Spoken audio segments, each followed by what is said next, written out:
Hi everyone, hope everyone's had a great week at school or wherever you've been, if you've been at home, and you've had a fantastic weekend. The sun's been out, which has been absolutely amazing. I've been loving it. It does make you feel that little bit more alive when the sun is out. I do feel the difference when the seasons change. So coming up in the next 2 weeks or so, we have got a very special time in the church that has happened that we can thank Jesus for, and that is his death. I know it's a bit sad to think, but if Jesus didn't do what he did for us, then we wouldn't be set free, and I think he paid the price for us, and we need to be really thankful. So our discussion this morning is we're going to be looking at Jesus speaking of his death and why we need to listen and what the importance of it is. So I'm going to read, I had the Bible open, so let me just find it. So it talks about, so in the beginning, so in John 12 verse 20 up until 26, it talks about how so some Greeks were among those who had gone to Jerusalem to worship during the festival. They said they wanted to go see Jesus, and Jesus answered them that the hour has now come for the Son of Man to receive great glory. I'm telling you the truth, a grain of wheat remains no more than a single grain unless it is dropped in the ground and dies.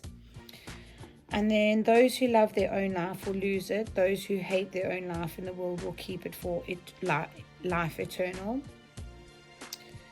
And for whoever wants to serve me must follow me, so that my servants will be with me where I am, and my Father will honor anyone who serves me. So that's what went on till in 20 to 26. And then it goes on to say, now my heart is troubled, and what shall I say? Shall I say, Father, do not let this hour come upon me? But that is why I came, so that I might go through this hour of suffering. Father, bring glory to your name. Then a voice spoke from heaven, I have brought glory to it, and I will do it so again. The crowd standing there heard the voice, and some of them said it was thunder, while others said it was an angel. But Jesus said to them, it was not for my sake that this voice spoke, but for yours. Now it is time for this world to be judged. Now the ruler of this world will be overthrown. When I am lifted up from the earth, I will draw everyone to me. In saying this, he indicated that the kind of death he was going to have was going to suffer. The crowd answered, our Lord tells us that the Messiah will live forever. How then can you say that the Son of Man must be lifted up? Who is the Son of Man? Jesus answered, the light will be among you a little longer. Continue on your way while you have light, so that the darkness will not come upon you. For the one who walks in the darkness does not know where he is going. Believe in the light then while you have it, so that you will be the people of the light. So that's talking about Jesus dying and rising again. And lots of people didn't believe it. So one of my questions I want to ask you, and I want you to think about, is why do you think that some people, when they heard the voice, they didn't believe it was Jesus? Or they didn't believe what Jesus said, but still didn't believe it. So they heard it, but they didn't believe it. So why do you think they didn't believe it? That Jesus was saying, well, I'm going to die, and I'm going to suffer. What makes you think that they didn't believe it? So there was a line in there that said that the Son of God is going to live forever. So why would he die? So that could make them think they knew that the Son of God was going to live forever. So it was impossible that he was going to die. And also, how do you think the people would have felt when they heard the voice come from heaven? So some of them believed it, some of them didn't. Some of them said it was an angel, some of them said it was thunder. How do you think they felt? That's how I want you to think about how you felt. Like if you felt you heard something, but you were unsure if it was true, how would you feel? Would you feel scared that something was going to happen, but you don't know if it really will happen? Or would you feel excited that something is going to happen that you weren't sure it was going to happen? What do you feel? In Matthew 11 verse 15, it says, let those with ears use them and listen. Who does Jesus want us to listen to today? There's many people that Jesus would like us to listen to today, and that is our family, our parents, someone that serves Jesus, someone that's living in the likeness of Jesus. He wants us to listen to the Bible. He wants to listen to all the leaders and the pastors in the church. He wants us to listen to anything that's being taught about him that's right. He wants us to listen to that. He wants us to follow that. He wants us to live in his example. And it's really important that we do it. So, and it says, let those with ears use them and listen. So we've all been given ears. He doesn't want us to not use them for the right reasons. He wants us to use them. We've been given them to use them.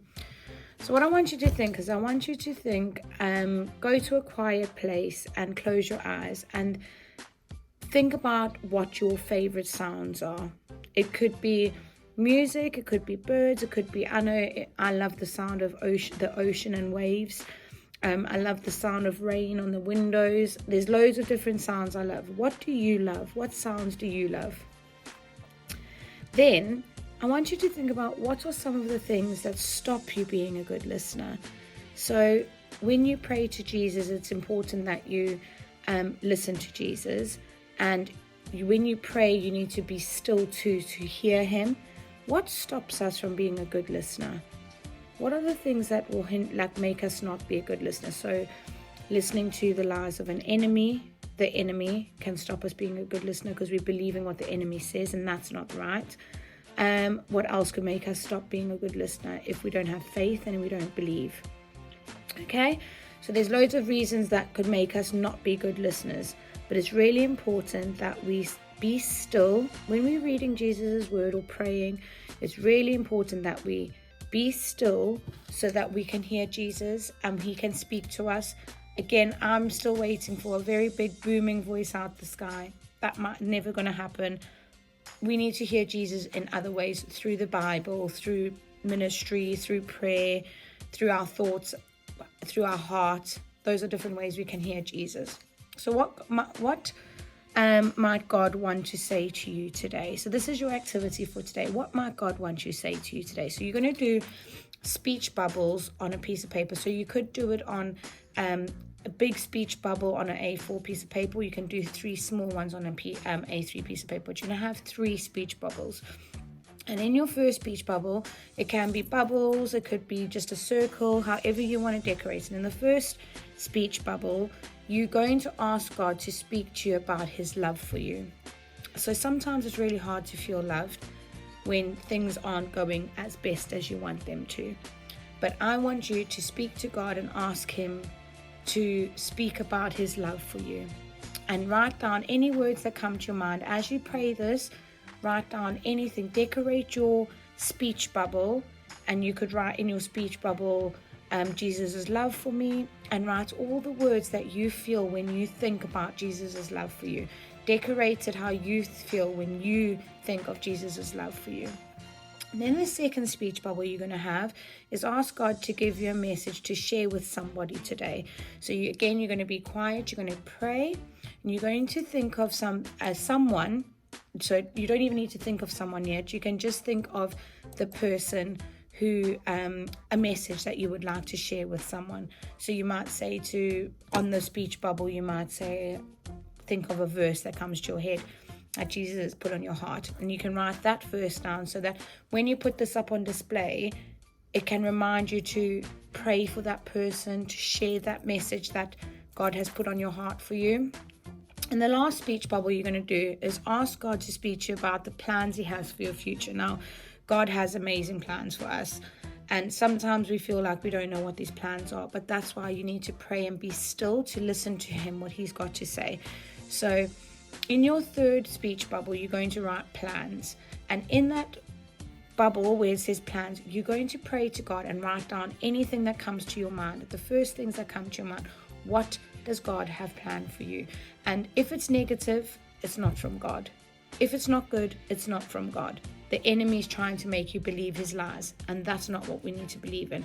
We need to believe in if it's good, if it's positive, that's what it's really speaking loud to you on your heart, then you know that's from Jesus. Don't listen to what the enemy has to say, because that's not the truth. And Jesus has set us free by dying for us. And I think that is so good that now when he spoke, people didn't believe him, but he needs us to believe in him and have faith in him.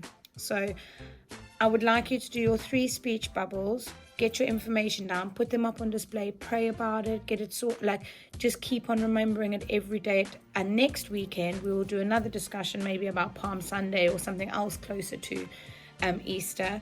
But I think this is just one step closer to where Jesus is going to die for us, and he spoke about it, because that's what we need to do. We need to live in his example. We need to make sure that we listen when we hear something that is from Jesus. Okay? Well, I hope you have an amazing weekend further, and I will see you soon. Bye.